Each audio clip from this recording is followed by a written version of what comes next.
Hello everyone, welcome back to my new video. তো আমরা সবাই মিলে যেলাম বর্দির বাড়িতে প্রাচীরে দেখতে, মানে আমার ভাগ্নিরে দেখতে।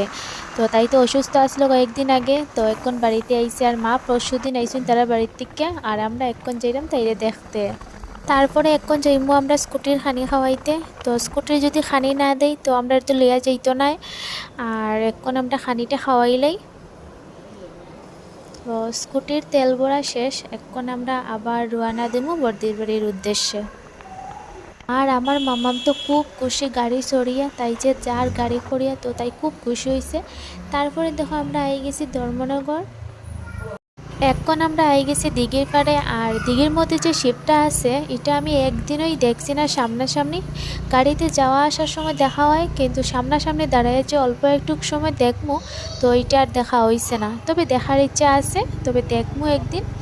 তারপরে আমরা এখন এখান থেকে বাবার লেগে কিছু খাওয়ার লইছেন। তারপরে আমরা রওনা দিলাইছি আবার।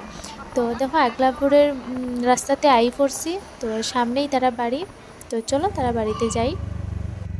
বর্দির বাড়ি আই পড়ছি, তো ভিতরে যাই। আর তারপরে আমি আমার ভাগ্নিরে দেখাইবো তোমরারে যে আমার ভাগ্নি এখন অল্প একটু সুস্থ আছে। আমার মামাম দেখো এখানে দাঁড়াই দাঁড়াই তাই বনুরে দেখেন।